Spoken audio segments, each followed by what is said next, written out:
Good evening, everyone. Welcome, welcome. I'm Professor Daniel Chua.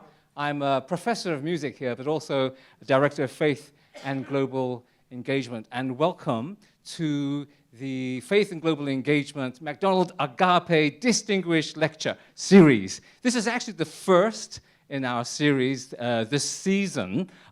Next semester, there'll be 3 more distinguished lectures, beginning in January with Professor Ruth Okediji from Harvard Law School, expert in legal technology, and she'll be talking on the big topic of God and AI. But for today, yes, that'd be exciting, do come to that one. But for today, we're very, very privileged to have Professor Rana Mitter with us. Now, Professor Mitter is an extraordinary academic. From my vast knowledge of academia, I can safely say that I think he is the professor with the longest commute, because he basically commutes from his home in Oxford in the United Kingdom and goes to Boston in the United States. And this is because he spent many, many years as a distinguished professor in Oxford, and he also was very important in driving driving energy for the Oxford China Center. And of course, Harvard, being Harvard, know a good thing when they see one, and so they pinched him. And so for the last couple of years, he's now the S.T. Lee Professor in U.S.-China Relations at the Kennedy School. So it's a great honor to have Rana Mitter here with us. And since inviting him, I've discovered that he is an intellectual of incredible energy, a sort of jet-setting kind of academic, because when he arrived in Hong Kong, he basically, the next day, gave a talk, and then the next day gave another talk, and then he flew off to Taiwan, and then gave another talk, and he flew back this morning, and he gave a talk before breakfast, did he? Or at least before lunch he gave another talk, and now he's here to give another talk. So if nothing else, he's definitely good value for money, absolutely. But I mean that really sincerely, because here at Faith and Global Engagement, we don't want to just invite a distinguished lecturer to come and then give one lecture. We like to share the love, share the expertise, share the knowledge. So thank you so much for being very generous, Rana, with your time and with your expertise, because you've been able to bless different faculties here at the University of Hong Kong and other places in this region. Now today, this is not just a distinguished lecture.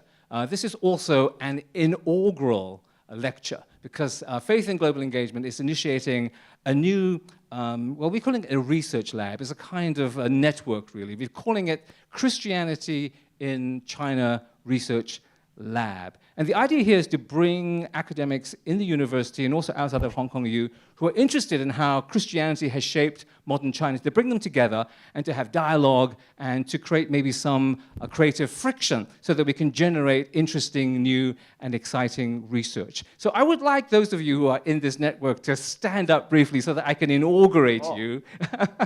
Can you be inaugurated? Here we are. I think they all say, yeah. Yeah, so this is a network of people that we've gathered together so far. But if you'd like to join them, if this is your interest in Christianity in China and how it's shaped China, modern China, please get in contact with Sam here, to Sam Chan, and also with Annie Near here. They're very interested to meet you. I don't know how I inaugurate you. Do I just say, be inaugurated? Be inaugurated. You're now officially inaugurated. You should baptize them. I should baptize them. Okay, Rana, would you come and baptize them with me? Later. But anyway, it's great that you can sit down now. You've been officially inaugurated. Yeah, no, it's great. And I should also thank Rana, because he's going to be speaking today on Christian narratives in modern Chinese politics, which is absolutely perfect for inaugurating this group. And I know that this is on the edge of Rana's comfort zone as a scholar as well. So he had to specially hone this talk for us. So thank you so much for doing that. And also thank you for being an advisor to this group. I gather you're going to do that as well. So we're very honored that that's happening. Now, for those of you who don't know Rana Mitter, he's a historian of modern China, focusing particularly at the very core of the 20th century, very critical period. To the historians here, of course, you all know him because he's a really famous scholar. He's written many, many books and other publications. Maybe I should just highlight his book, Forgotten Allies, a book on China's role in the Second World War. That's a book that won many prizes, including being the Book of the Year, is that right? For both the Financial Times and the Economist? A Book of the Year. A Book of the Year, but that's pretty amazing, right? He's also very decorated himself, not just for his books, but as a scholar. He's been awarded the Medlicott Prize from the historians in the UK, and also the British Academy, of course, given him a fellowship. And you've met the King and Queen of England also. They gave you some honor, some Order of the British Empire, something like that. It's amazing who you run into on the underground in London, yeah.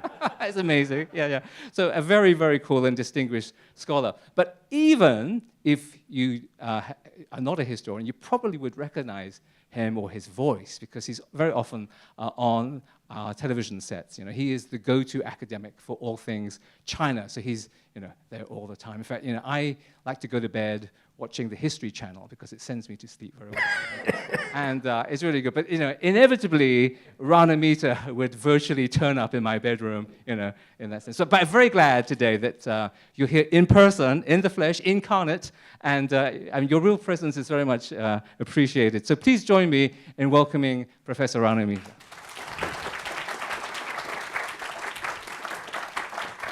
Thanks very much. So, first of all, let me say that that was a wonderful introduction, Daniel. I think worthy of any of the great preachers of our time, and certainly those who would have been present in China during much of the 20th century. I don't know what John Leighton Stewart was like when he was running Yenjing University, but I bet he had nothing on you. My only disappointment was when you asked people to stand up and declare themselves, that you didn't imitate the man who became known as the Christian warlord, Feng Yuxiang, who did indeed baptize his troops, allegedly by getting a large fire hose and spraying it over his audience while praying over them. Having said that, I suspect there may be one or two fire regulations and other regulations that mean that doing that here at HKU might be a little problematic. Could I, by the way, check in good evangelical style if you can hear me at the back? Okay, great, fantastic. If anyone fails to hear me, then throw something in my direction, peanuts or whatever, and we'll see what we can do. Could I also start, because I have 3 hours, right? Okay, yeah, proper revival style, particularly when we get to the audience participation. I'm not going to take that long or anything like it, but I do want to start, if I may, with just a few words of thanks. I'm immensely grateful, first of all, to Daniel Chua for having put together this event, and I'm deeply honored to be. I didn't actually realize I was the inaugural lecturer, which presumably means you kind of want to get the practice out of the way first so the real people can come next time round. And also delighted to hear that Harvard is beginning to dominate the series. If you're going to go with Harvard Kennedy School, Harvard Law, I mean, you do know there's a place called the Harvard Divinity School. They might have one or two people that would be of interest to you as well, but you can go through all of our various institutions. And I think, joking apart, the more we have an opportunity at Harvard to engage with what all of you are doing in all parts of the university here, the better. We do come quite regularly to Hong Kong, and I hope that as I take up for me this new position, which I hope will last many years, so don't tell them anything, guys, then I would imagine that being here and being in the region as a whole in Asia is something that we should do more of and deepen that relationship over time. And I hope that this will be one way of many that we can do that. I'd also like to thank Steve Galtney and Samuel Chen and Annie Nier, who have been absolutely instrumental in getting me to come and take part in this wonderful set of events. Thank you for your enthusiasm and your organization. I'm immensely grateful for that. And I hope very much that I can start a conversation today. I will, speak for a little while, but it would be great to allow enough time for question, answers, back and forth, and hearing from all of you where your interest lies in this particular set of subjects. So let me start, if I may, with a first slide now. It's come up on here, but not necessarily on... Ah, right. That's the thing about Hong Xiuqian. He always sneaks up behind you and then There is a way. Actually, I have to say that if you had Chiang Kai-shek coming up behind you, you would be a very, very worried person. I think he would not a guy to trifle with. Let me start with a proposition. And here's where we start, because I want you all to think about this, because if I'm wrong, I probably am, I quite often am, then, very soon you'll have a chance to set me right. So I'm going to make the following statement and parse it carefully, because I've phrased it quite carefully. Only two self-declared Christians have ever claimed leadership over all China and meaningfully been able to exercise that power. One, on the left-hand side here, was a man who claimed to be the younger brother of Jesus Christ. One, on the right, very much on the right, as I'm sure you'll know if you know who he is, was a stern militarist who dedicated his life to a nationalist revolution. Now, I phrased that quite carefully because when I was discussing some of this, not least with Dr. Nye over here, she pointed out that, well, what about Sun Yat-sen?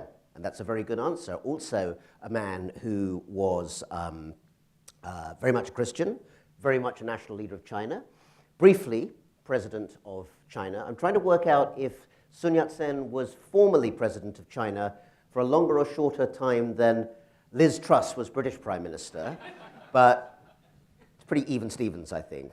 But I am excluding him on the grounds that I don't think that counts as meaningfully exercising power, but we can pick a part of that.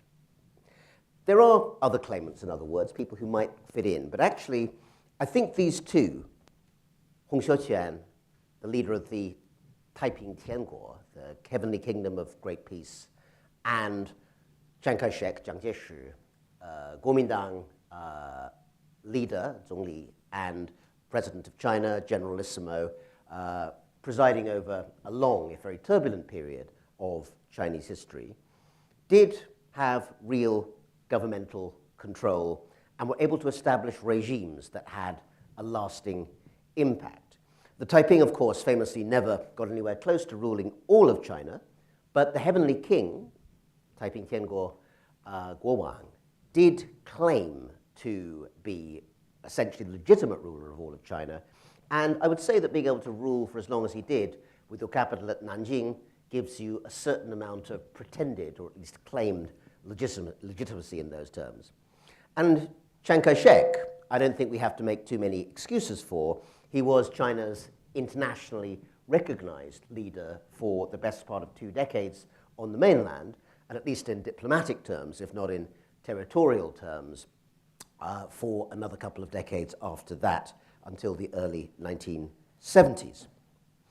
Now, I think it's fair to say that in neither case, Hong Xiuqian or Chiang Kai-shek, were they Christians in a widely perhaps, but universally recognized sense. But then there's many of you who are theologically equipped in the room will be aware that actually any one definition of Christianity is hardly likely to satisfy more than a certain group of people. So in those terms, I don't think they're necessarily massively out of line.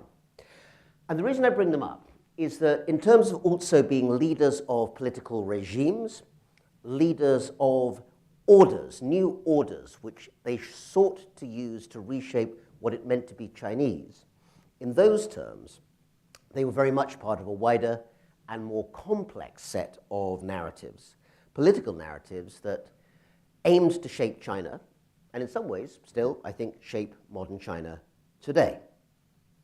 For both of them, Christianity was a belief, and in both cases, I think, actually sincere. We can discuss sincerity, perhaps, in some detail a little later on, but certainly the idea of being Cheng is something that I think runs through both of them. But although I think they were entirely sincere as believers, deranged at least in one case, but not necessarily insincere, it is also the case that I think for both of them, Christianity was an expression of a wider self-definition at a time of immense historical turmoil. We think, we think in some ways of this era as an era of identity politics, and I'm sure you don't need me to explain why that term is both controversial and highly potent in the politics of the present day around the world. But I think in some senses that's nothing, at least compared to, in China, the politics of identity that emerged in the late Qing and roiled and raged their way through the period of the late Qing and the Republic, when even the state itself, and I use the word state advisedly, changed from being an empire to a republic, a particular type of defined policy that found itself squeezed between different definitions of what a modern state was supposed to be and how people would define themselves in the context of that state. And in that exploration, what the late and very great historian of China, Jonathan Spence, called in his famous textbook, The Search for Modern China. In that search, I think that it will be good to use today to remind ourselves of the stories of Chinese Christians and the worlds they represented and the order they represented as an underplayed part of the overall narrative of Chinese modernity. I don't claim for a minute, particularly in this very distinguished and, frankly, compared to me, much more expert audience, that Christianity has been forgotten or ignored as a factor in the shaping of modern China. But I would say that in recent years, secular narratives have probably, for a variety of reasons, been more dominant. And I see today as a little bit of an experiment in trying to replace or reinsert that wider set of ideas that draw from Christianity as a way of understanding a much wider phenomenon. Because after all, Christianity in the wider world, and therefore China as no exception, has a whole variety of meanings, many of them deeply, deeply contradictory. There is Christianity as a narrative of rebellion, and Jesus Christ, after all, was one of the first rebels, a rebel against the Roman Empire, a rebel against the Judaic traditions of his own time, a rebel against all sorts of social norms and customs, as indeed anyone who's taken a cursory look at the Bible will tell you. Not always actually someone who was received well in his own time. I think Luke, is it not? Along came the Son of Man eating and drinking, and they said, behold, a glutton. In other words, the kind of criticism that society puts forward to those who want to seek an alternative path. And that links to one of the other major elements that we must associate with Christianity in China during this modern era, which is Christianity as agent of social change. And beyond that, also Christianity as a background framing, but a very important framing for something seemingly secular, which is, of course, the teleology of liberal modernity, a way of viewing the world which then, and frankly now, continues both to be immensely powerful and immensely problematic and contested in the definition of what Chinese modernity actually is. And then, pointing in almost the opposite direction, we have Christianity as something that it certainly has been in China and certainly continues to be in many other parts of the world, not least in some parts of the United States, of course, which is Christianity not as liberation, but as social conservatism and nationalist binding. And part of its power, but also its paradox, is that both of those things are true in many societies, and they are certainly true in modern China. Now, as Daniel very kindly alluded to at the beginning in his comments, I would make it clear, particularly to those many of you here who have no particular reason to have suffered through any of my books or writings, that this particular subject is one I was very eager and enthusiastic to take up when the invitation came, precisely because it does not sit in the mainstream of my own research. I am a scholar of the Republican period in particular, and I am someone who's spent a long time thinking about nationalism and ideology. But a great deal of what I've thought about has been much more to do with issues such as the effect of war on modern China. And while I am certainly interested in ideas and ideology, many of the ones that I've looked at have probably been more secular in their framing. So for me, this was actually a very good chance to insert and think through a variety of issues which, frankly, I probably haven't engaged with in as much detail as I suspect that they deserve. That is a sideways way of saying that what I present to you tonight is drawn from some quite intense reading of some wonderful scholarly work by people who are not me, but who know a great deal more than I do about many of these subjects. And I'll try and name check as many of them as possible, A, because I think it's important to acknowledge their work, but B, because you may well find, if you don't know their work, that following up with their scholarship is a great way to draw more from this wonderful topic. After all, the history of Christianity in China is a very long one, and many aspects of it, the encounters of the great Jesuit Matteo Ricci at the Ming court, for instance, have become quite well known as part of a wider set of encounters between East and West in the history of China. But I think it's clear that not until the 19th century, and again, let's be frank, the forced opening up of China under the impact of Western imperialism, British imperialism in particular, which amongst other things led, well, to the establishment of Hong Kong University, of course, amongst other things. It wasn't until that moment that the mass spread of Christianity within China became a real factor. And at one level, the links between the violence of imperialism and the spread of Christianity are clear and undeniable. The cliche, but nonetheless rather, I think, paradoxically fascinating figure of the opium trader who reads a bit of the Bible in the morning before going off to sell narcotics. And yet, at the same time, there is a very clear sense, and this is really what I do want to stress in my comments today, that Christianity has been a major and significant force for social change, both liberal and conservative in modern China. And during that same century, from the mid-19th to the mid-20th century, that was much more widely visible than perhaps it has become in later years, and that history, that framing, should not be forgotten, but actually should really be restored to an important place in terms of the wider story of, again, to use Jonathan Spencer's term, the search for modern China. Now, I will be talking mostly about the 20th century, but I wanted to make sure that we started with some late Qing context. And in fact, it's well before the Opium Wars that we first get missionaries arriving on the territory of China, beginning to do work which would then become much more widely spread. And I think, but again, very happy, perhaps Q&A for corrections on this, that it's 1807 when Robert Morrison, Anglo-Scottish Congregationalist, becomes the first Protestant missionary on the Chinese mainland, working quite close to here in Guangzhou and through Macau. Quickly, that phenomenon grows, and the 19th century saw Christianity tied up with at least two of the most important social movements and wars of the time. Here we have quick illustrations of them.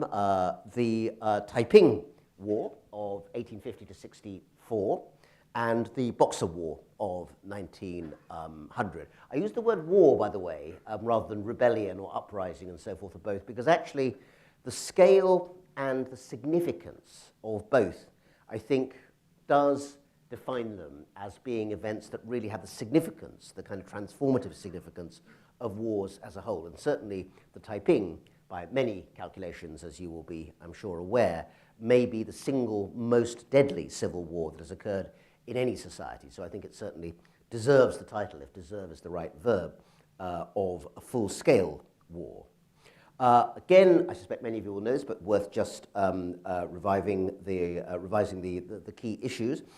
In the former case, the Taiping, the movement was based on the idea of a Christian hybrid form of belief. And it emerged in a context in which its founder, Hong Xiuqian, essentially sought to overthrow what he saw as the corrupt and decadent order of the Qing, the Manchu dynasty. And in the end, the very small, almost invisible uprising in southern China gave rise to a civil war that would kill quite possibly tens of millions of people and certainly undermine fatally, slowly but surely, the stability of the Qing dynasty, although many things ultimately led half a century later to the downfall of the last emperor. The Taiping, I think it's plausible to argue, is a starting point for that collapse. The Taiping was initiated by Hong Xiuquan, whose picture, or purported picture, we don't really have an absolutely accurate idea of what he looked like, by Hong Xiuquan, the man who thought of himself as Jesus' younger brother, inspired, of course, by the teachings of a particular well-known missionary, Issachar Roberts. And again, Hong Xiuquan's origin story, as it were, is quite well known. The fact that he took the official exams 4 times, he failed them 4 times. After the 3rd time, he had a vision which led him onto the sets of beliefs that he was the younger brother of Christ. That led ultimately to, first of all, the establishment of what became known as the Society of God Worshippers. Again, identity very important here, drawing off the feelings of exclusion, particularly of Hakka people in the parts of Guangxi and Guangdong province where his movement started to emerge, and extraordinary success drawing on social discontent in that region, which led to the establishment of the Taiping Tianguo, the Taiping Kingdom of Heavenly Peace, with its capital at Nanjing, and claims for legitimacy for the entire empire, the overthrow of the Qing and the establishment of a new regime. This was a regime that certainly was explicitly Christian, but in ways that did not accord with what you might call conventional Protestant thinking, reading of the Ten Commandments in ways that were certainly not directly as taught by the missionaries, and some of the issues including the separation of the sexes, which drew more from other sorts of traditions. And yet, it was seen by many, including Karl Marx, who commented on the emergence of the Taiping as a potential modernizing force. In particular, the fascinating figure of Hong Rengan, the face of the regime to the outside world, was interested in using the establishment of this Christian state, or at least self-declaredly Christian state, for purposes of reform. Hong Rengan, unlike most of his fellow Taiping leaders, was genuinely interested in the establishment of new banking systems, setting up railways, talking to the foreigners to try and establish some form of regime which would have looked recognizably modernizing. In the end, as is well known, he failed to find either sufficient interest from others at that time within the movement, or indeed to be in a position to persuade the foreign powers that the Taiping was strong or stable enough to overthrow the existing regime for. And don't forget that, of course, as increasing work on what's called the global 1860s is showing, that this happens at the same time as other significant wars, the American Civil War being the best example, that of course is pretty much contemporaneous, 1860 to 1865, but also questions of a new insurgent regime that refuses to acknowledge the legitimacy of the state it's split off from becomes the cause of a bloody civil war. So the Taiping and Hong Xiuquan and Jefferson Davis, the leader of the Confederacy, are not always thought of as being birds of a feather, but in this case there is some similarity, along with the reality, we should point out, that both of them declared themselves to be upstanding Christian gentlemen, although I'm not sure they'd have got on that well if they'd ever met. The Taiping and its meaning is controversial to this day and can be interpreted in a variety of ways, but the connections between Christianity and a form of nationalist modernization is not, I think, a stretch beyond what the evidence will show, even though, of course, it was never really fully implemented. And it has to be seen also in the context of its time. This was also the era of the self-strengthening movement, which, again, in some ways stimulated by the whole ecology around the Taiping crisis, sought to find that ever-elusive, still in some ways elusive formula of Chinese essence with Western knowledge, 中体习用. And anyone who's looked at the debates raging today about how China, as a technology leader, nonetheless needs to be able to find ways to create its own path, will see many echoes of that particular set of debates in the present day, more than 150 years after they were first mooted during the late Qing. It's also worth noting that as well as a Christian movement, Hong Xiuquan and those around him did think of themselves as revolutionaries, even if the term, as we would understand that, was not necessarily used in that way. If you think about the Chinese term Kuomintang for revolution, the idea of the destiny being changed or overturned is clearly central to the way in which the Taiping thought about their purpose for the overthrow of the existing order. And the use of Christian frameworks was, of course, an innovation in those terms, not in the sense of using a religious framework. Chinese history is, of course, full of religiously inspired rebellions and uprisings against the existing order. Millenarian Buddhist uprisings perhaps being the most commonplace of those over the centuries, but also, of course, repeated Muslim rebellions, particularly in China's west and south. But the all-out establishment of an explicitly and ostensibly Christian regime, which aspired to the destruction of the existing order and the establishment of a new one, was, I think, unprecedented, at least in that form. And that provides a significant contrast with, on the right-hand side, the Boxer War, an uprising which, in contrast, did not seek to overthrow the existing order, but rather to support it against what they saw as the evil influence of foreigners and Chinese Christian converts. So there we see, in a sense, a kind of photographic negative of the Taiping proposition, a loyalist movement, and one that regarded Christianity as part of the root of the evil, rather than the dynasty in its own right. Works such as scholars such as Paul Cohen in his wonderful book, History in Three Keys, has shown that there were deep social roots in terms of rural distress, which underpinned the Boxer movement. That, of course, remains true also for the Taiping, which went in the other direction towards Christianity in the previous decades.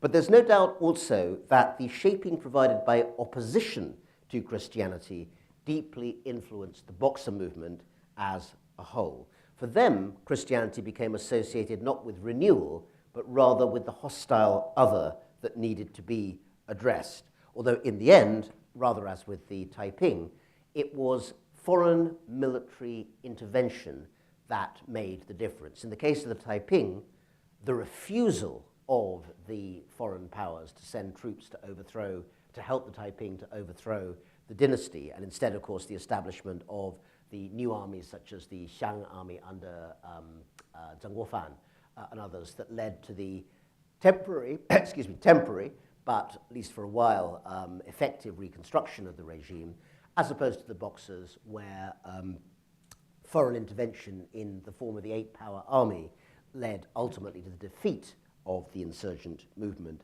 and, beyond that, the ultimate downfall of the Qing. And these precedents sit alongside a broader and more complex engagement of Christianity with the wider political culture of China during that turbulent period and the one that would follow. The dynasty, of course, did ultimately come to an end with the revolution of 1911 and the establishment of the Republic of China in 1912, with, briefly, as we mentioned, a Christian leader, Sun Yat-sen, at its head before he was fairly quickly deposed by the Beiyang leader, Yuan Shikai. But that did not by any means spell the ending of Christian influence in terms of the shaping of Chinese modernity. And the YMCA is perhaps an institution that, again, should be given more prominence than it has been in terms of the shaping of modern China. I would say, actually, with the election, or re-election, I should say, of President Trump to the White House, You may have noticed that the YMCA theme has now become a new sort of trope in American politics as well, in which one of the entry characteristics, I think, to the new cabinet or the new government seems to be willing to do all the dance moves for YMCA as part of making sure that President Trump knows that you're on board. I particularly enjoyed the one from South Dakota Governor Kristi Noem, who has some moves, as I think they say. If you're watching Governor, respect that. Possibly this is the 新的美国国歌 coming up in this particular idea. But the earlier incarnation of the YMCA in China really was a phenomenon of tremendous political significance, perhaps even more so than in the US today.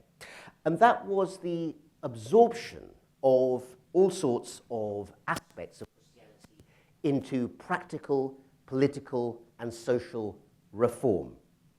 I've mentioned the YMCA, not because it was the only Christian organization, it was one of many that were established in China at that time, but because it had certain characteristics. Well, two I'll mention. One is that it was probably, again, feel free in the Q&A to correct me, but I think it's probably the one which allowed Chinese members to reach the highest levels of administration of any of the other organizations of its sort. Many of the others continued to have Westerners sitting at the very top. The YMCA did allow promotion to the very highest levels. And also, because of what it chose to do, that very active form of social change that was underpinned by Christian principles, but was very much based on a faith of works, as well as, of course, trying to work on a state of grace. The headquarters of the YMCA were established even before the Qing dynasty had for them, 1902, also, not entirely coincidentally perhaps, the year when the brave but ultimately doomed Xinjiang, new government reforms were implemented by the Qing in a last-ditch attempt to try and create their own version of the Meiji reforms, which had transformed modern Japan. And amongst the many people, and just to give one example, but there are plenty of them, who would go in perhaps a slightly unexpected pathway as a result of YMCA scholarship and education, was Yan Baohang, who would go on to become a top official in intelligence for the Chinese Communist Party in the 1920s, 30s, and 40s, but whose career, well, not exactly started, but certainly was sort of stimulated early on in his education by attendance with a YMCA scholarship at the University of Edinburgh. In fact, I've been to Edinburgh and seen the kind of entry roll where his name, written in Western style as Paul Yen, is recorded there as a visiting student.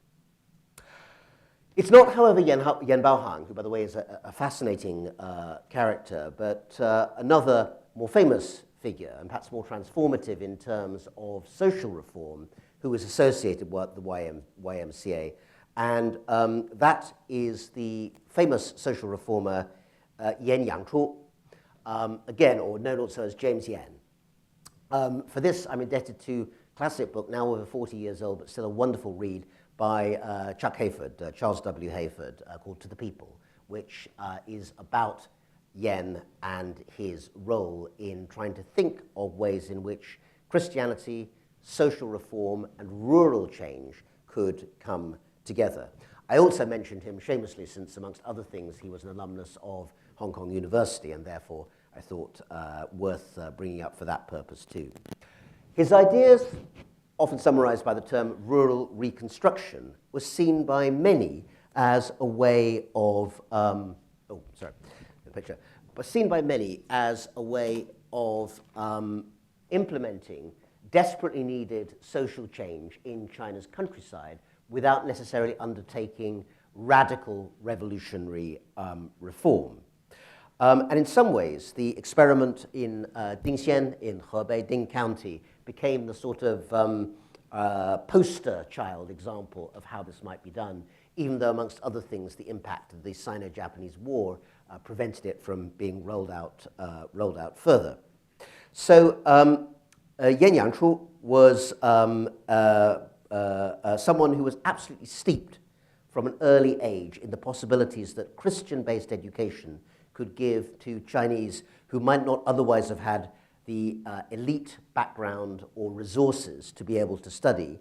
And also, not to forget, were people in that first generation for whom the old world of the traditional examination system of the bureaucracy, which had existed for 1,000 years, no longer existed. Abolished, of course, famously as part of the Xinjiang reforms in 1905.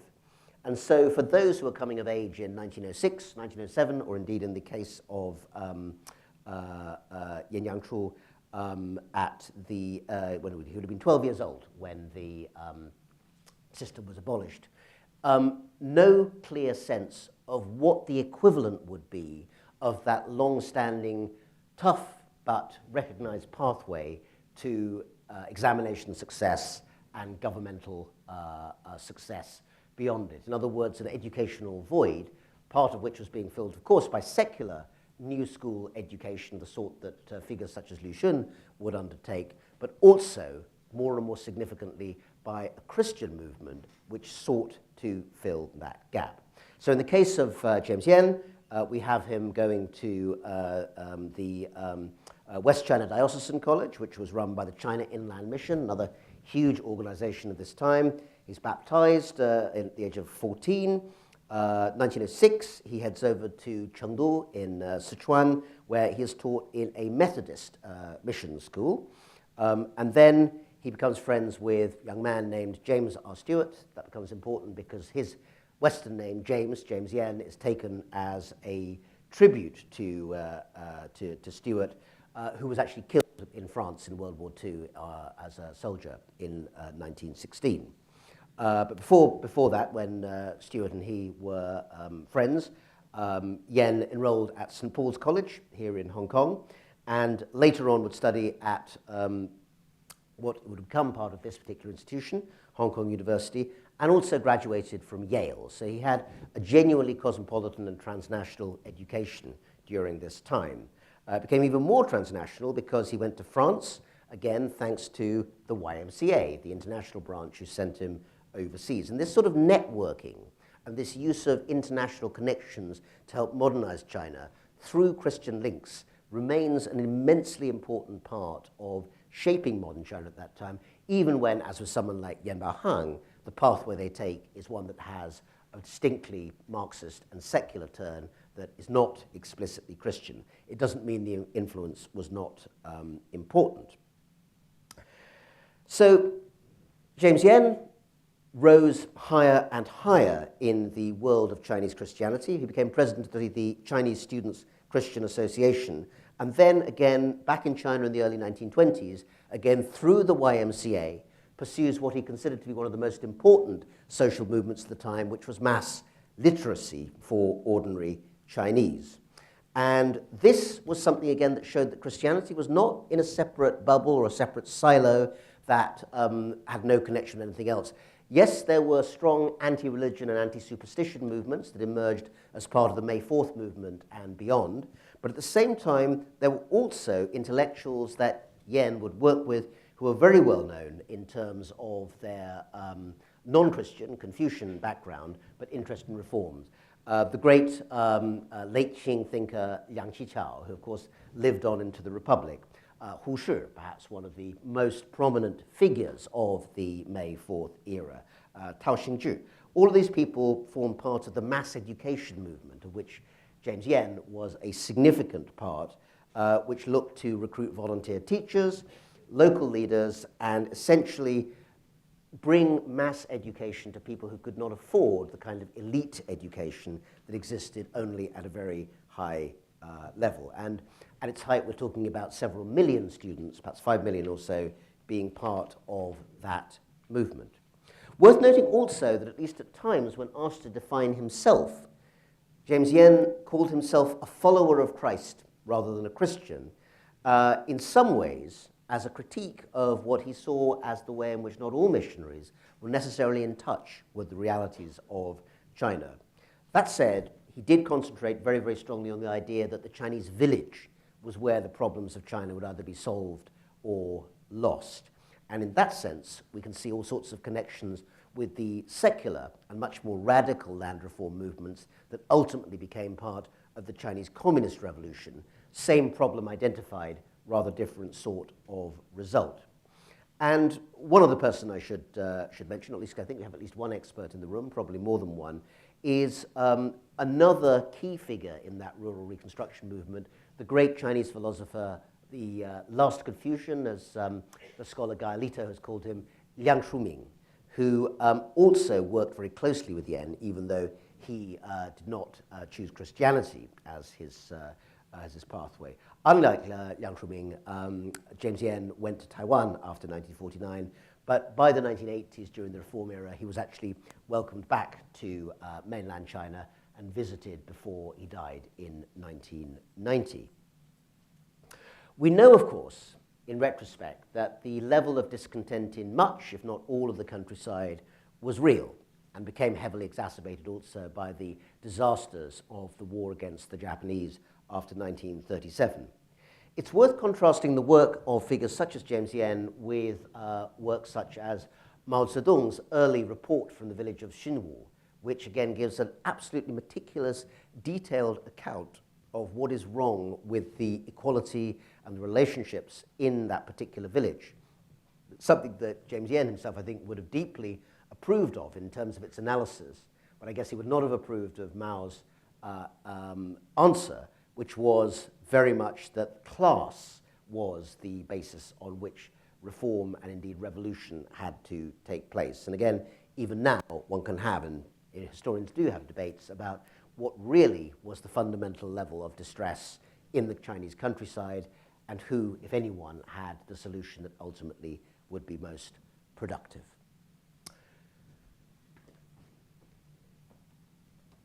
In at least one other, probably many other areas of social reform, it's worth noting that Christian influence in Chinese politics in the 20th century was also highly influential, indeed transformative.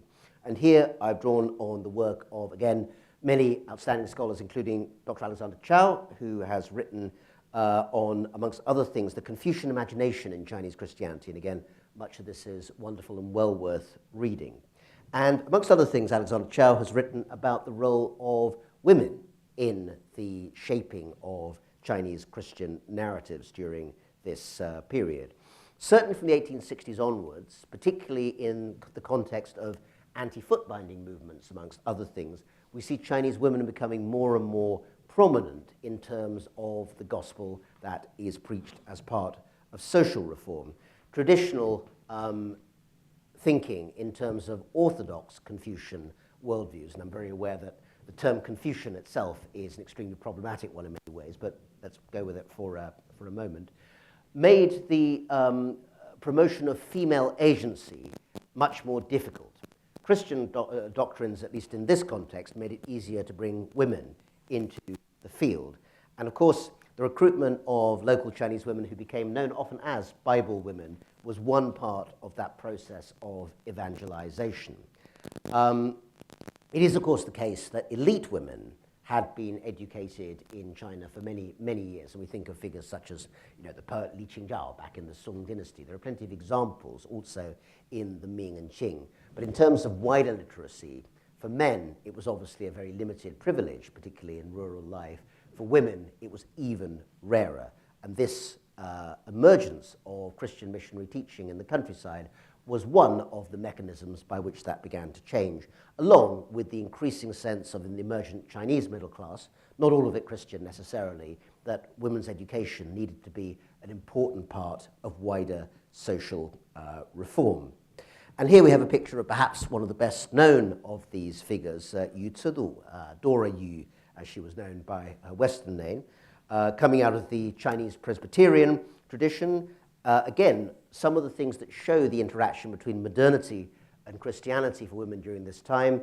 She studies at the Suzhou Women's Medical School. Now, bearing in mind, even in the Western world, for women to study medicine was a pretty rare occurrence. Elizabeth Garrett Anderson, the first woman to study in Britain, and Scotland, in fact, at St Andrews, was, again, broadly contemporary with these sorts of changes. So it's not as if China is necessarily, I think, less forward-looking in these terms than much of the West at this point. Yu Cedu also had experiences which would have simply been unknown for most men, let alone women, a few decades before, such as going overseas, or at least overland, to Korea to evangelize there on Korean territory. And then eventually, she, amongst other things, was one of the people responsible for the conversion of one of the most famous Chinese evangelical figures of the mid-20th century, Watchman Nee. Another figure, Shi Meiyu, known as Mary Stone, Shi being obviously the Chinese surname directly translated as Stone, again graduated from the University of Michigan. Again, for many Chinese men to have graduated from the University of Michigan in the late Qing would be pretty unusual. For a woman, again, a real change in social norms provided by this particular Christian influence. And she co-founded the Chinese Missionary Society and then became very involved in Chinese temperance movements and worked together with American missionaries through much of her life.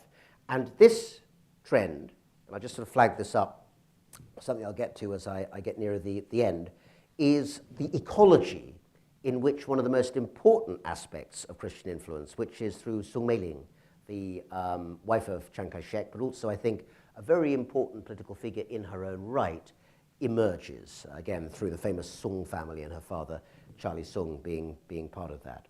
But to get there, let me bring us back to a figure that we started with, and I'm now going to sort of begin to close the circle here. Chiang Kai-shek.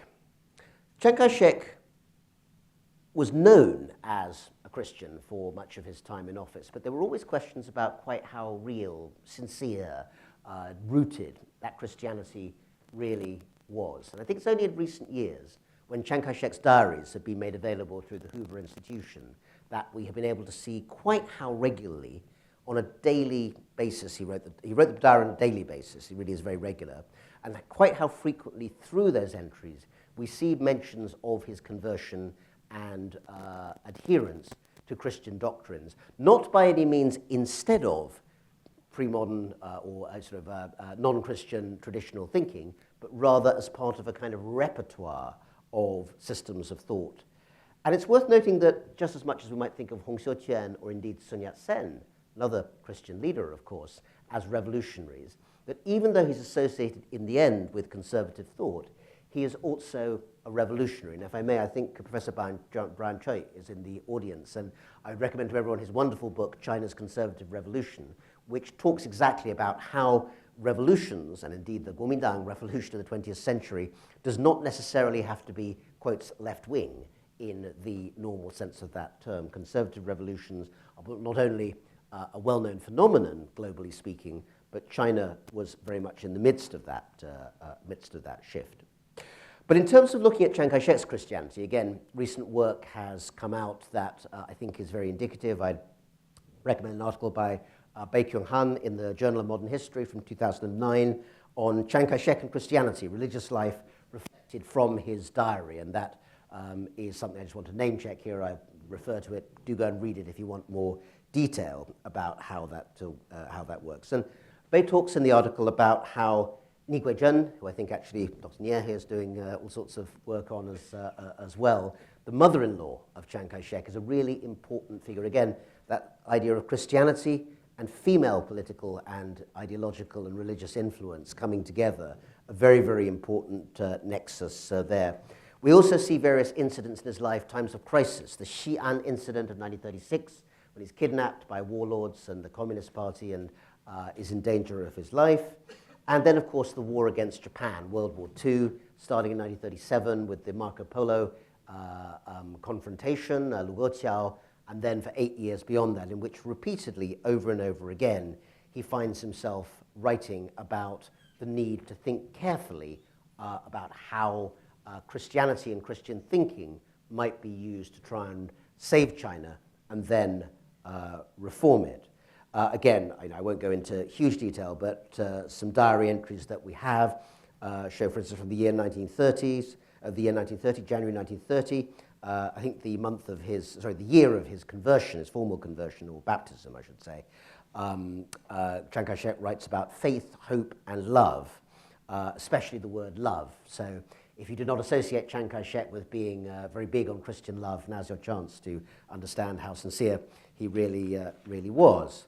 Or another occasion when he talks about Jesus as the foundation of his religious spirit and Christ as his model.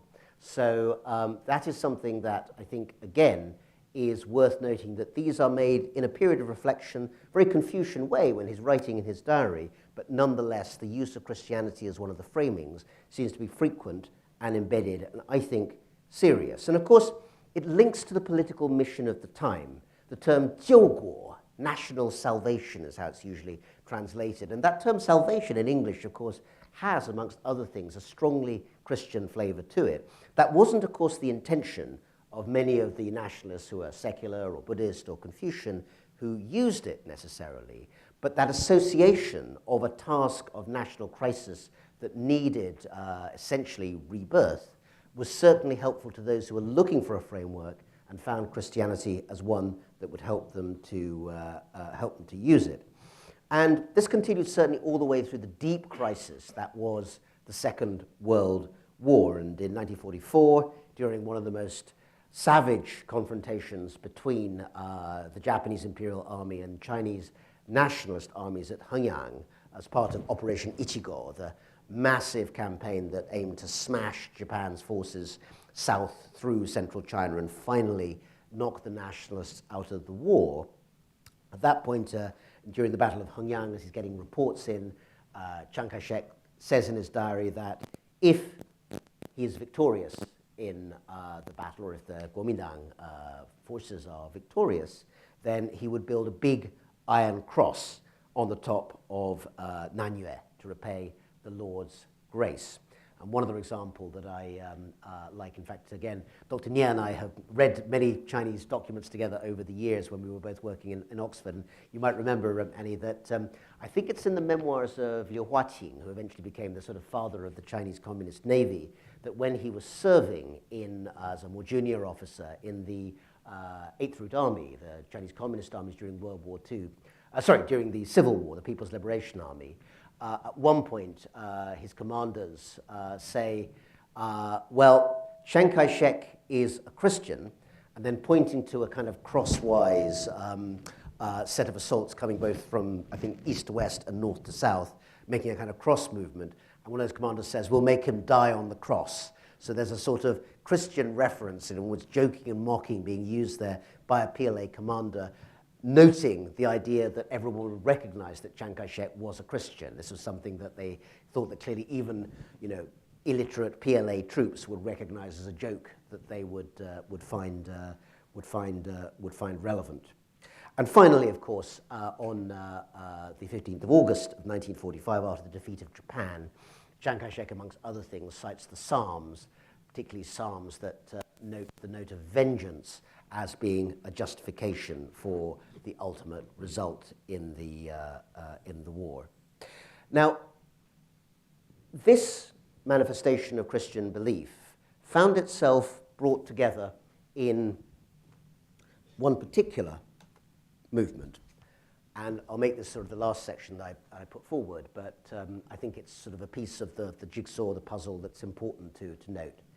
And that is the, I think, quite appositely named New Life movement, the Xinshenghuo Yundong. Ideas of rebirth, of course, are by no means exclusively Christian. One thinks the long tradition of Buddhism and in terms of samsara, or rebirth, shaped by the well-known concept of karma. But there is a particular association that, of course, comes with Christianity and renewal and rebirth as a set of ideas that come together. And the New Life movement, launched in Jiangxi province largely as an anti-communist movement by Su Meiling, the wife of Chiang Kai-shek, was perhaps the most explicit example of this. And this movement sought to rectify, as they put it, the pollution of communism and strengthen the lives of Chinese people who essentially needed to be set in order again. And it's an intriguing mixture of values that are certainly strongly Christian and others that are clearly explicitly Confucian.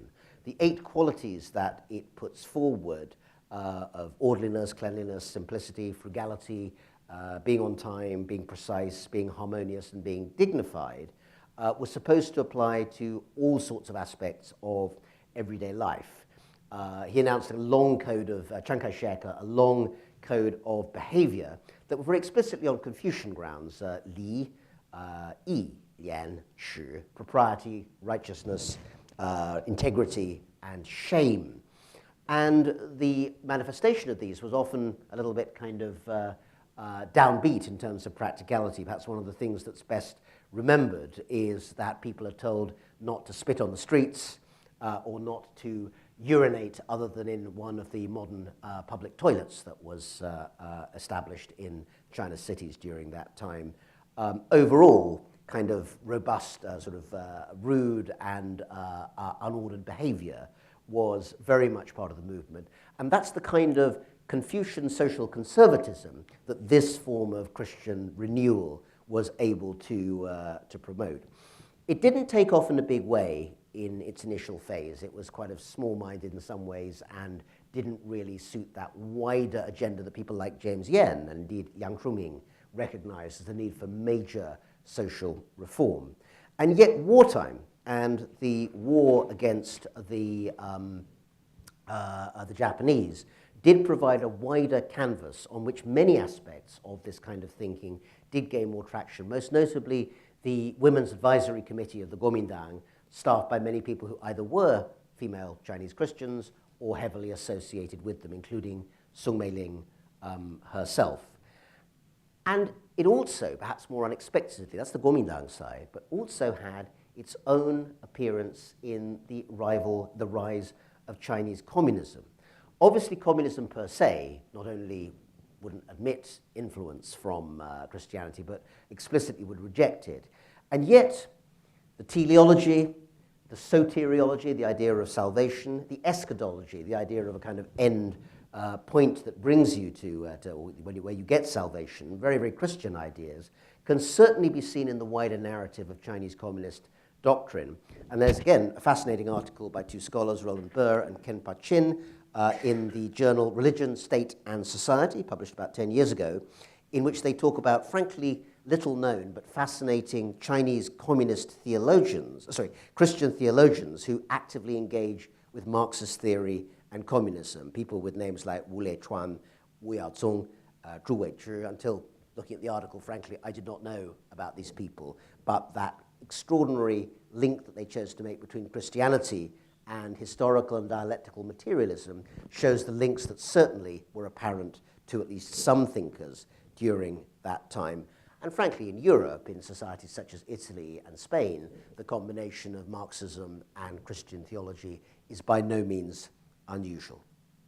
So let me conclude with some thoughts about why all of this might be worth thinking through. In other words, why should we take Christianity seriously when thinking about the establishment of modern China? Well, put simply, it is an undeniable thread that runs through the story of nationalism and modernity, which was often regarded as a highly secular one, particularly because of where it ends up after 1949. But I think it is fair to say you cannot understand in full form the ideologies of modern China, including the rise of communism, without putting Christian narratives at their heart. First, a narrative of liberation. Then, the narrative of revolutionary change, and I think that's not too strong a term to use for it. Then that soteriological teleology. I'm glad I didn't have a drink before this lecture so I could actually say those words. Linked to liberation, but an endpoint as well as a process. Then the narrative of equality, absolutely central. Again, be baptized in me, and Roman and Greek will, free or slave will not matter. Often honored in the breach rather than the observance, let's be honest, but nonetheless a really important element of the formation of ideas of equality. And whatever else Confucianism is about, looking nervously at Professor Daniel Bell over there, formal equality has not, I think, traditionally been part of something that basically enjoys hierarchy as an important part of its structure. Christianity, at least in its pure form, is not meant to be hierarchical, any more than Islam is, of course, either. And yet also a particular sort of social conservatism underpinned by a particular sort of Christian doctrine. Again, I find myself thinking, again, partly inspired by Brian Choi's wonderful book, about a comparison in the Spanish-speaking world between Franco's conservative, authoritarian, Christian-influenced dictatorship versus the highly Marxist-inflected liberation theology in Central and South America in the 1970s and 1980s that pushed back against the dictatorships and authoritarian states of that region at the time. The critique of universalism that you sometimes get today in China, pushing back against the West, is to say that all universal values really are liberal Christianity made secular, an accusation which is also made in many European contexts. But of course, that may be literally true, but doesn't nonetheless deny that much of that question of social change, equality, and social progress nonetheless makes it a very attractive prospect, not least for many who are attracted to Marxism. After all, many other non-Chinese religious practices have been fully incorporated into Chinese culture. Buddhism is the obvious example of that, which of course did not originate in what we think of as China, but has become absolutely imbricated into it. Cultures, after all, are active and passive. They have porous walls. They do not have solid silos. Chinese Christianity is Christian, but it is also, of course, very Chinese, and China has always been a plural noun. The history of this Near Eastern religion that emerged as an offshoot of Judaism, finding a role in China, shows that to be the case. So let's end with the two characters we started with, Hong Xiuquan and Chiang Kai-shek, these two figures who both claimed to rule over all China and established regimes of their own, although Hong Xiuquan's was never internationally recognized, and of course Chiang Kai-shek's was. But they were both underpinned by a shared idea of salvation, national salvation, personal salvation, transformational salvation, a thorough overturning of the social order in both cases. Remember, all the documents of the Kuomintang government not only paid tribute to Sun Yat-sen, but noted that the revolution has not yet been completed. And they also incorporated Chinese existing tradition and culture in a new form of religious practice. In other words, both the Taiping and Chiang Kai-shek demonstrate the thirst for liberation, the thirst for a new social order, but it's up to the end to historians, and indeed to the rest of us, to judge how successful those aims actually were. Thank you all very much.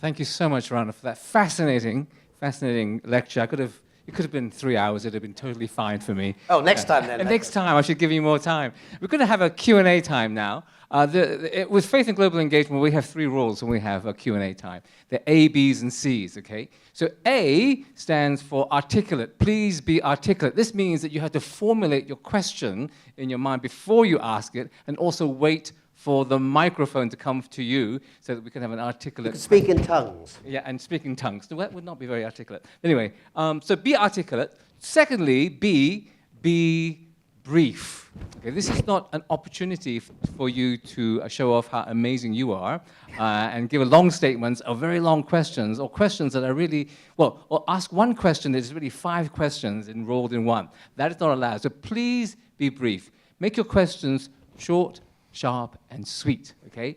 And C is be centered, be centered. I know Rana knows a lot of stuff. You can ask him many, many, many questions, but I want you to center a focus on the issues that were raised by this lecture today. So those are the 3 ABCs. Now, are there questions? We'll take about 2 or 3 questions together in one go, and then Rana can then answer what he chooses, or all 3 of them. Do you need a pen? Would that be helpful? You have one. Yeah.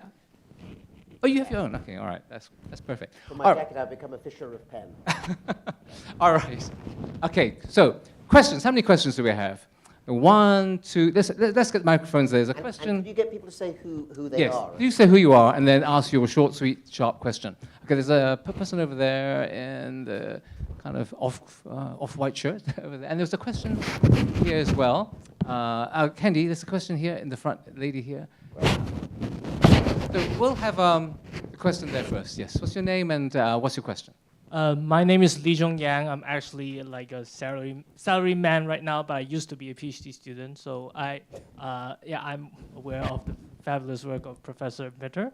My question is this: given that China seems to be the only country in the 1860s or something to have a Christian background rebellion, do you think it has implications on China's peculiar modernization, that it seems to be the only country that after decolonization has headed down the communist path? And do you think that the linkages that you made between the Christian ideology and communism, do you think that that is one of the factors that led China down that path?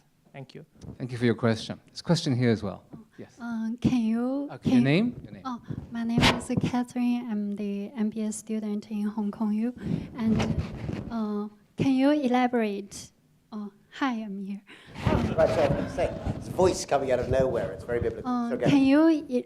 Can you seriously elaborate the respective the excellent points of the Western ecosystems and the Chinese politics ecosystems? Thank you. Thank you for your question. There's also a question there, the lady there. You can get it to her, and then we'll have those 3 questions, and we'll see, get some answers. Okay, hello. I'm Eileen from China Studies. I'm currently a second-year PhD student. And so Professor Rana has mentioned that how the discourse of national salvation can have a strong Christian undertone. And there's also this discourse of national rejuvenation, like 复兴, and it's also related to kind of the burden of the younger generation, and may kind of also an issue for the YMCA. So I wonder if the discourse or the phenomena of national rejuvenation during this Republican era can also be analyzed from this Christian narrative. Thank you. Thank you so much for your questions. Okay, Rana, are you ready for these? Thanks. I'll give it a go and see. So I have to check. Actually, I've fully got the import of these very interesting questions. The first one is that China being the only country with a sort of non-Christian culture that's had a Christian insurgency. Is that what you're thinking there? So I don't think that's quite necessarily the case, in that I mean, somewhere like the Philippines might be a good example, where in more contemporary eras you've had sort of Christian-inspired, as it were, insurgency, and also parts of Africa where rebel movements quite often take various types of religious element on board. But I think the wider point, actually, nonetheless, is a very good one, that there is something that is very distinctive about the Taiping as a particular framework. I think that it's, and you asked about the connection with the CCP. So I think I'd answer that by saying that there has been a considerable amount of work done, not least by the Chinese Communist Party over the years, as to how to interpret the Taiping.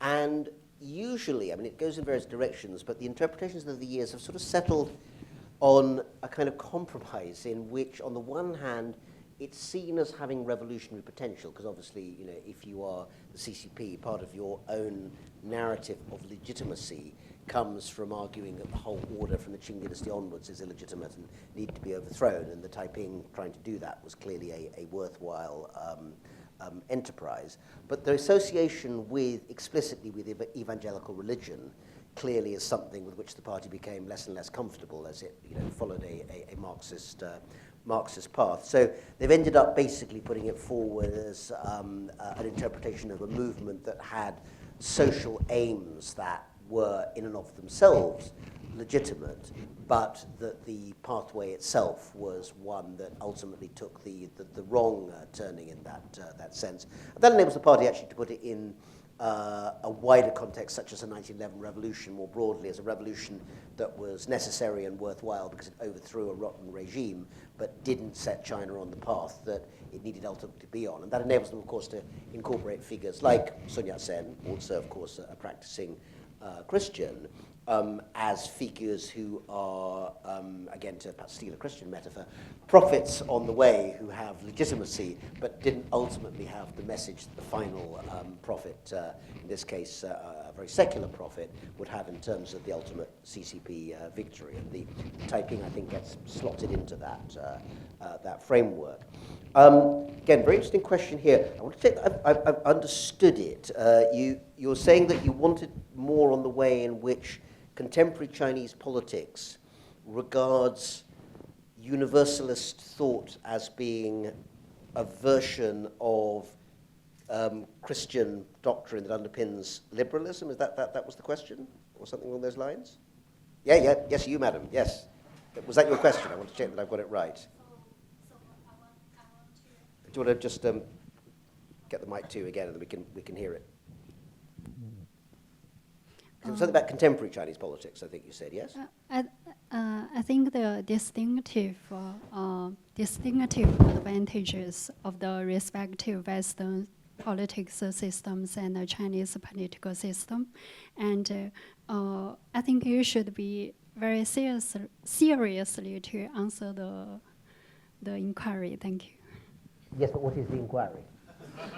No, not this. I'm trying to understand. So to compare, do not need to list the disadvantages, just elaborate the advantages of the Chinese political system. Oh, I see. Chinese political. And the U.S. political systems, Right. because I saw your background is the China-U.S. relations.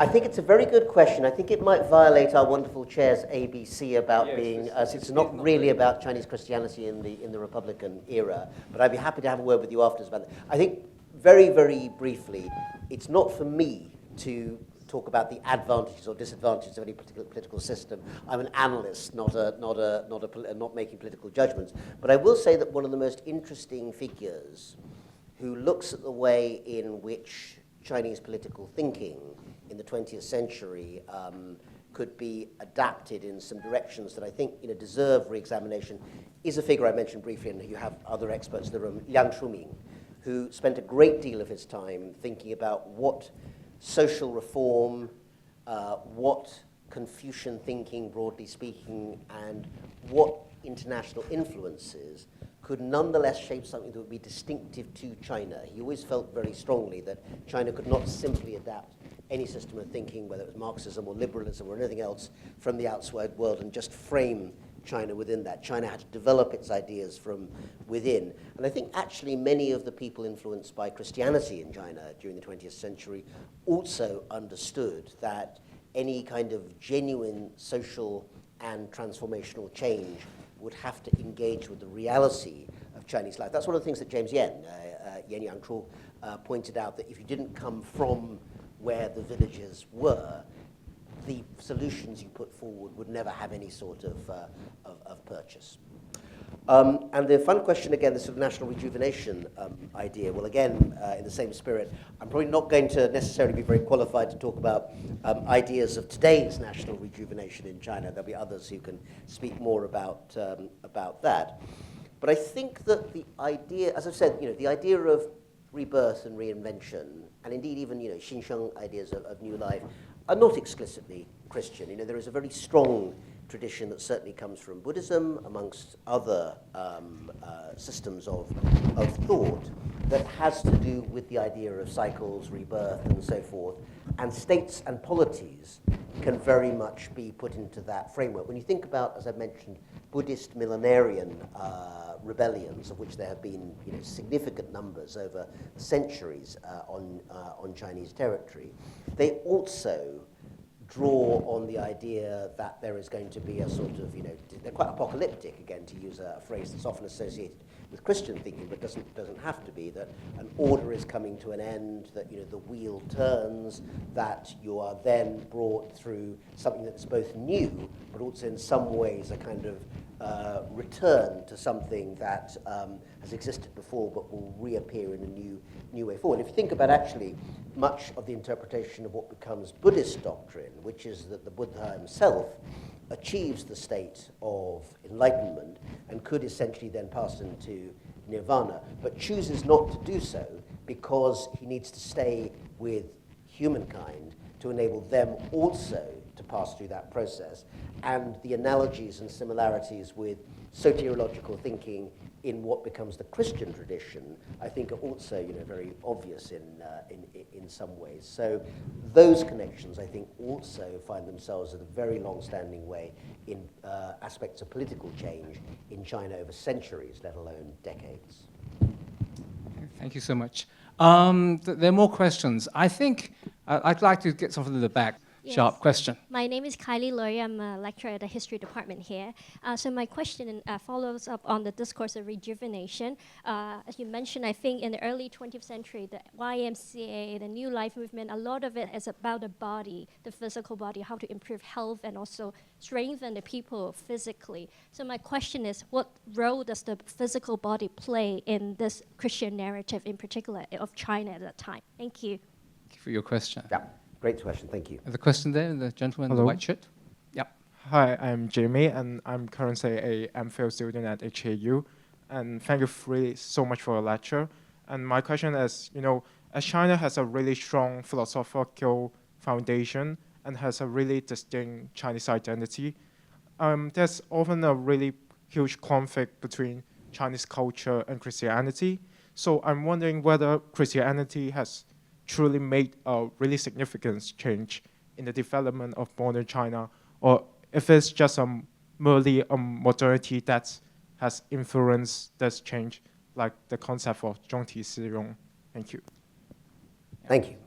Two great questions. I'm just very conscious of time. Maybe we should answer those two questions And then we'll and then we may have to wrap it up. So we Yeah. go. Okay, that's great.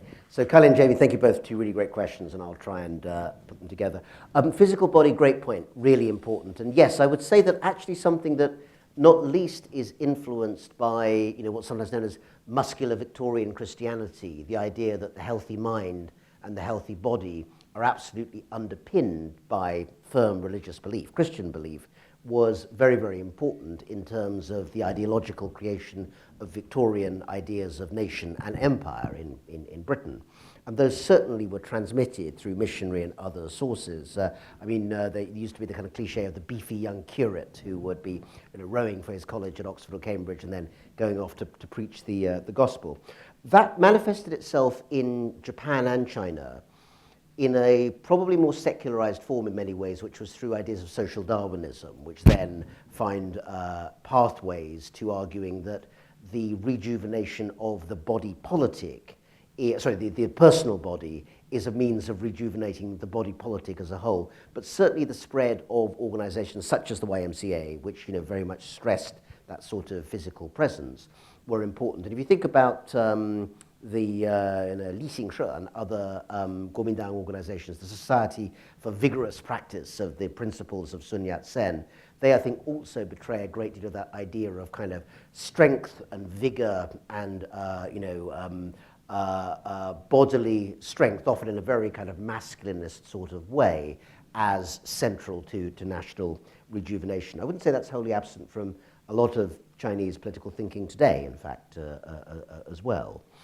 And Jamie's question, perhaps a nice one to end with, Daniel, does Christianity really have significance overall? Is it just epiphenomenal, or is there really something that operates more centrally? I think the answer is still that it does have a lot of influence, because if you think about the pathways that lead ultimately to the mid-century revolution and what comes beyond, where religious practice in general and Christianity in particular become much less visible in China, at least for a period of time, one nonetheless has to consider what are the threads and pathways that get you to that revolution. And some of them are things that have nothing particular to do with religious practice of any sort. They're to do with the emergence of a highly fractured polity which doesn't have that much state capacity. There with the emergence of war and conflict, which is a field that I've been involved with as a researcher more centrally for many decades. But I think ideas do matter. They matter a lot, and they matter in the China of the 20th century for sure. And if you only keep your eye on the discourses that win, you are missing a very great deal of what actually feeds that winning discourse. Take one separate example that I think links to that. For a very long time, certainly maybe up till 30 or 40 years ago, you found very few Western scholars who would spend a great deal of time thinking about the ideology of the Kuomintang, because they lost. You know, they went off to Taiwan, you know, haha, what a joke. And it's only in recent years, with a lot of younger scholars in particular, basically compared to me, I think everyone counts as younger, but you know, nonetheless, really understanding that actually you can't understand the victory of the CCP without understanding their very strong interactions with the side that lost. Mentioned Brian's book. There are plenty of other wonderful writers. Maggie Clinton's recent book on Chinese fascism is a sort of companion piece in a sense to that book. And all of these things are not things that people would have thought of as research topics. Actually, there's a wonderful new book also, Nakatomi's book on the Chinese Youth Party, Zheng Qi and the Zhongguo Qingyandang, seemed like a sort of small fringe organization, and yet actually realizing how the Chinese radical right fed into the politics of the time is also another element that helps to build up a richer picture. And Christianity as a political phenomenon, although frankly better known than some of those over time, absolutely fits into that set of plural discourses. As I said a few minutes ago, and I'll finish with this thought, China is a plural noun. Anyone who tells you there's only one way of looking at the way in which Chinese thought has developed, that Chinese thought is a sort of singular track that only exists in one dimension, really hasn't looked at the broad complexity and richness of what underpins it. And much of that richness comes from things that originally were outside: Buddhism, Marxism, Christianity, as well as traditions that emerged in the soil of Shandong or parts of southern China today, which also, of course, are tremendously important. But if you only look at those elements, then actually you'll miss a tremendous amount of what have made actually Chinese culture and civilization so enduring over a very long period of time. Thank you so much, Rana. You are also, I think, a plural noun. Thank you for seeding so many brilliant and wonderful ideas. Ladies and gentlemen, Rana Mitter.